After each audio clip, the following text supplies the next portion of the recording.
Hello, and welcome back to the Stories of Northern Life podcast, brought to you by the Sault Ste. Marie Museum.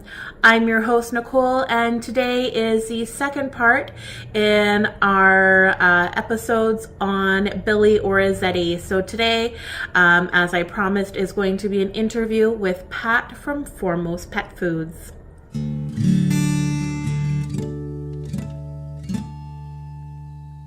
So as we were talking last week about Billy Orazietti and his legacy as a musher here in the Soo, I did mention that we were going to be looking at an interview with his friend Pat from Foremost Pet Foods this week. So in this episode, I am going to be showing you that interview that I had with Pat Andrews from Foremost Pet Foods.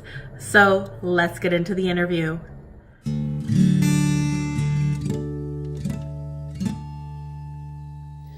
All right, so can you introduce yourself? Hi, my name is Patrick Andrews. And so you're the owner of Foremost Pets? I'm the owner of Foremost Pet Foods. I didn't start Foremost Pet Foods, but I started about 3 years after they were established. And I started working for a gentleman called Claude Gagnon. And he took me in and mentored me, and worked for him from starting in 1988 until 1991. And in 1991, he sold me the store, and the rest is history. So are you originally from the Soo? Yeah, I'm originally born and raised in Soo, yes. I was born at the Plumber Hospital. Yeah. Yeah, I was born in 1963, so I'm actually I just turned 63 years old. Well, happy birthday. Thank you very much. And so what was it sort of like growing up in the Soo? Growing up in the Soo was absolutely fabulous. You know, I come from a good family and lots of support from family and friends, and it was just a wonderful place to grow up. Absolutely. I'm still very, very, extremely proud of being raised and born in Sault Ste. Marie. Yeah.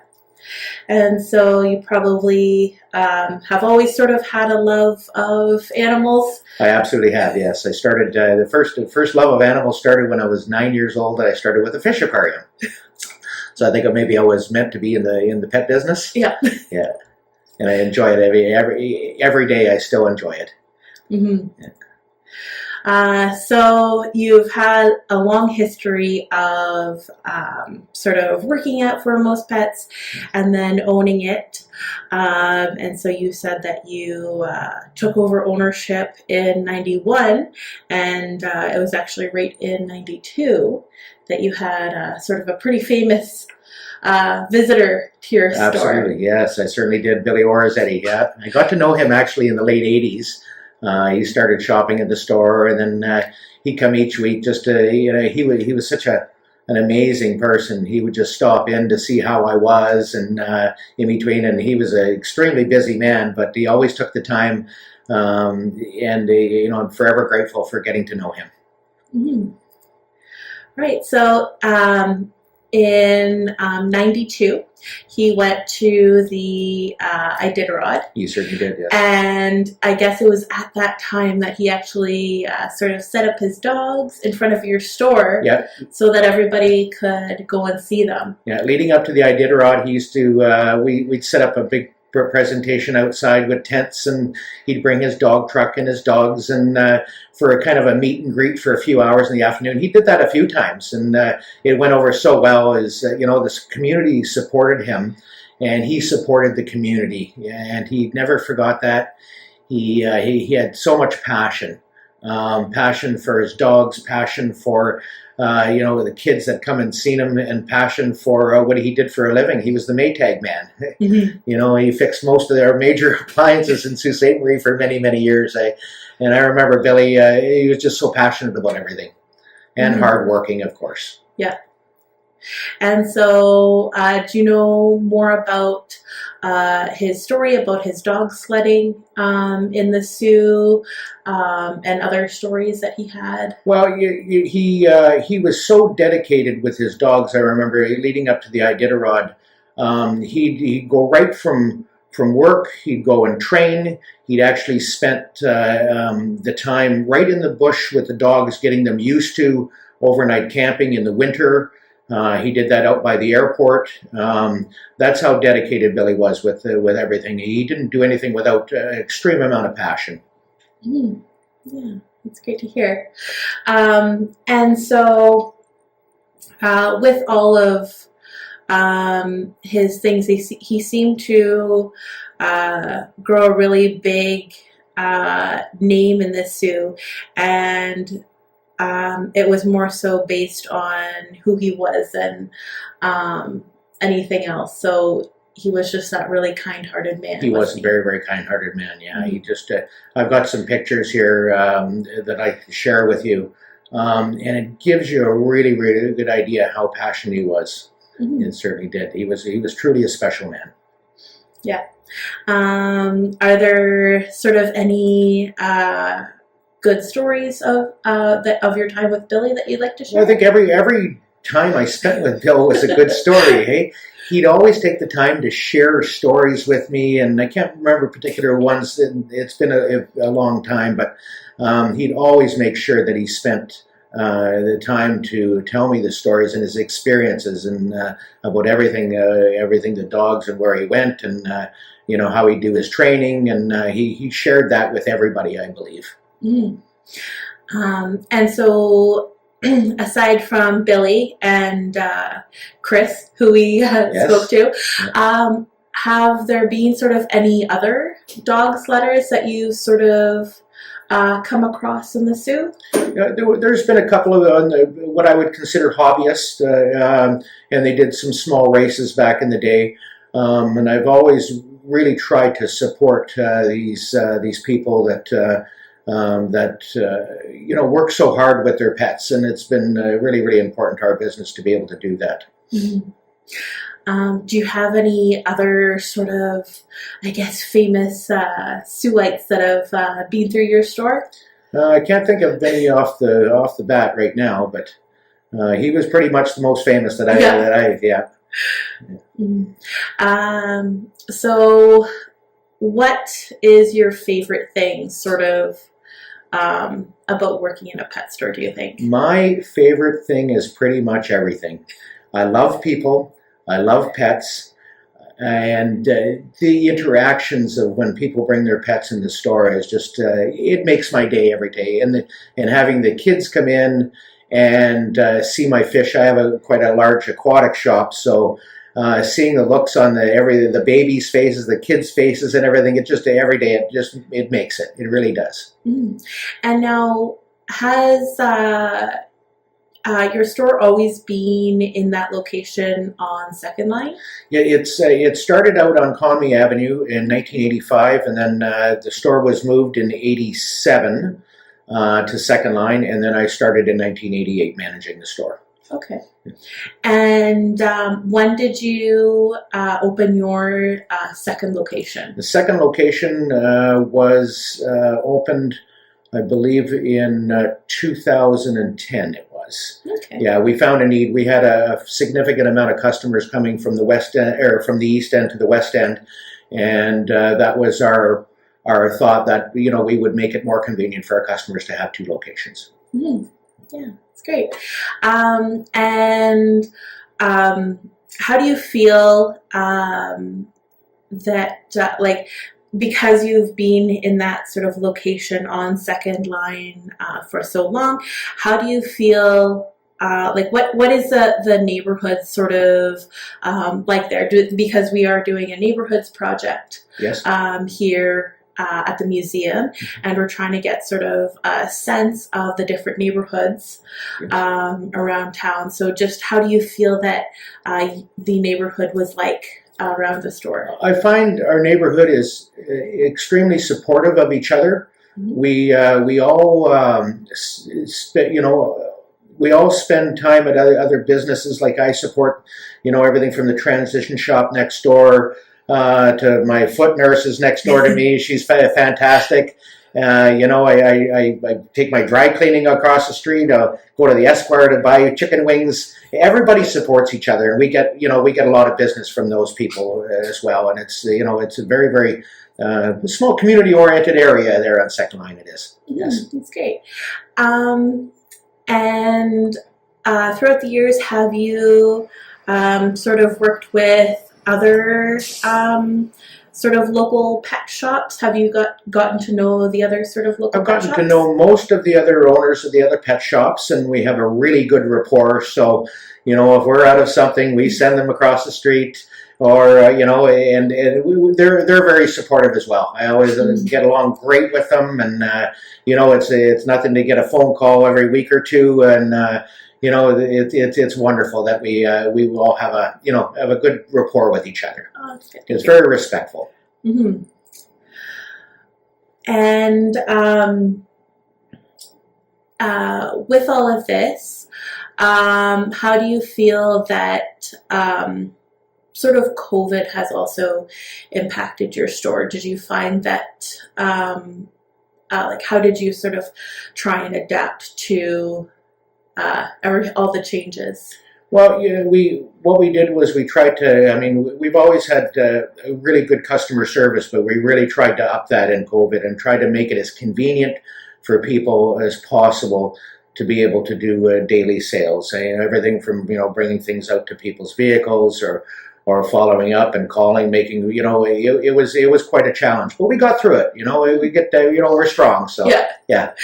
Do you also find that sort of, I guess, maybe pet care or the things that you offered have sort of changed from today to what you offered sort of in the 80s? Has there been a lot of sort of maybe, I guess, changes in the pet care business or field? Yeah, there's been a ton of changes, and we find over the years that people are really making sure that they're feeding their pets better quality foods, and this is what we concentrate on. We concentrate on pet nutrition, health supplements, just bringing that pet's health to a different level.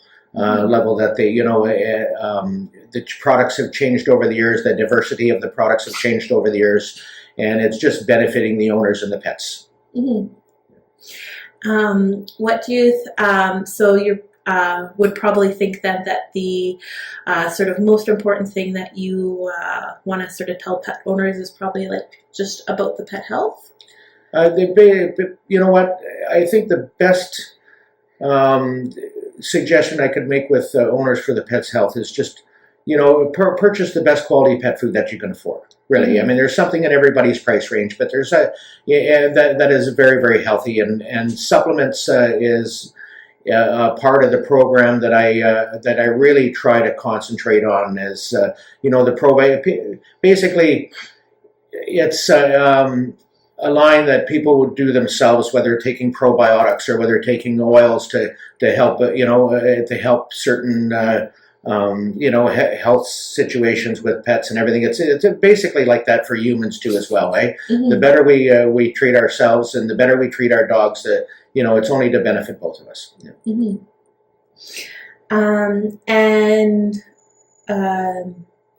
Do you find that you have ever sort of maybe gotten other people sort of outside of the zoo even coming into your store and shopping there? Yeah, we do have a fair amount of people that come, everything from Manitou Wash, Marathon, Wawa, White River. We have a couple of customers from White River. They come in from Iron Bridge. About Iron Bridge is pretty much the cutoff line but we do have customers in Iron Bridge as well. Okay. Yeah.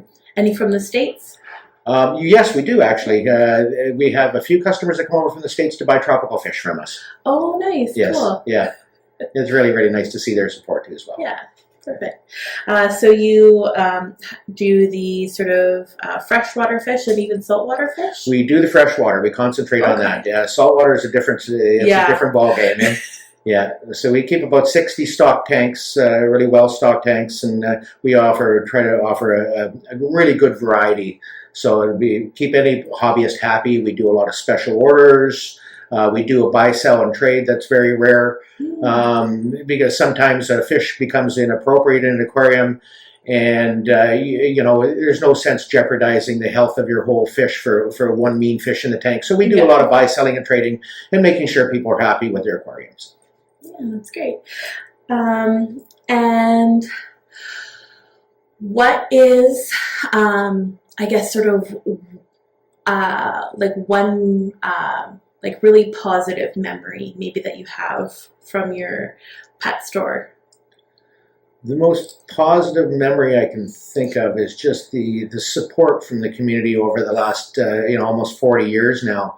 I feel very humbled about it every day, and it gets me excited about going to the office. I love what I do. I love the people. I love the pets, and sometimes I have to pinch myself. Yeah, Yeah, it's just a wonderful experience. It's been a great career for me. it's good. And now, is there any sort of other stories or anything else you want to share? Well, I'd like to share a couple of pictures I have of Bill. Yeah, To tell you the truth, yeah, I brought a couple of pictures today because I was always the picture guy, and I brought a couple of pictures in today to show you, and it gives you, this first one gives you a bit of an idea of Billy's passion with his dogs and the kids. This is one of my favorite photos of all time. Mm-hmm. And then in '91, he handwritten. So I got the famous guy here, and Yeah. the autograph and everything. Yeah, that's wonderful. He was certainly truly a special man, eh? And I'll get let's see here. You get a couple more. He brought his dog. He brings his dog truck, and he introduces all the kids, and all the dogs were just fantastic with the kids and everything. And I think he brought the whole team out that day, eh? Yep. Yeah, I always take that, and that it was wonderful how he would just the time that he would spend. He'd listen to the kids, and he answered any question you could ever imagine. Yeah, it was truly a special time. I'll never forget it for the rest of my life. Mm-hmm. Yeah. All right. All right, so that leads us to our final question. So if in 100 years the museum was ever to do an exhibit on you, what would you sort of think the title would be? And then 3 artifacts that sort of best represent you. 3 artifacts that represent me, eh? Yes. Well, probably I would like to be known as the as having elevating pets' health to as much as we could possibly do, and that's what I do every day. And I can't say more enough about how hard I work and how hard my team works at really trying to provide that service to people and providing that other element of pets' health. And we're truly, yeah. And artifacts, I'm not sure how to answer that. Artifacts and that I would have in the museum would probably be, I'm just trying to think.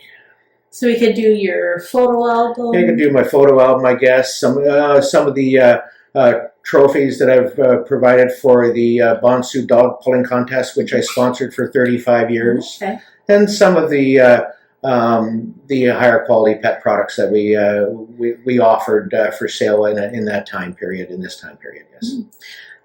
So actually, do you want to tell us a little bit more about the Bonsu dog pulling that you sponsored? Yeah, the Bonsu dog pulling contest we started sponsoring in 1986, I believe. And we ran it until about 6 years ago. So it was probably one of the premier events in the Bonsu. At one time, we were the second largest spectator sport in the Bonsu, behind the polar bear swim. And we had a lot of support from year to year. I think we had 70 entries for dogs back in the early 90s. It would run pretty much about 3 or 4 hours. It was quite a big event, eh? Mm-hmm. So, and at the end of the event, I would give people free dog food, and for the first, second, and third place winners. and trophies and certificates, and it was a really well shown event. Mhm. And I think it's just, I wish we could still do it, but it's kind of come to it's kind of had its day, I believe. Yeah, it's kind of had its day, but we sure had a lot of fun with it over the years. Mm-hmm. Yeah, all right. So is there anything else you want to add? Any last minute things? Well, I just want to thank you for inviting me today, and I want to thank you for your interest in, and I want to thank Chris for mentioning my name, because he's just an amazing person. Him and his family, they've just given us so much support, and his dogs, and I thoroughly enjoy watching all his videos. I look forward to the next one every time, but I want to thank him too as well very much, and thank you today for. Mm-hmm. Right, and yes, thank you for coming out. Excellent, appreciate that, Nicole. Perfect. Okay, bye-bye. So there is our interview with Pat from Foremost Pets. I hope you enjoyed what he had to say and this episode. And as always, thanks for listening. Bye. Have you been to your local museum lately? Visit us at the Sault Ste. Marie Museum, located in downtown Sault Ste. Marie, the one with the big clock tower on the top. Our hours of operation are 10 a.m. to 4 p.m. Tuesday to Saturday. We have 3 floors of exhibits that we constantly work on updating.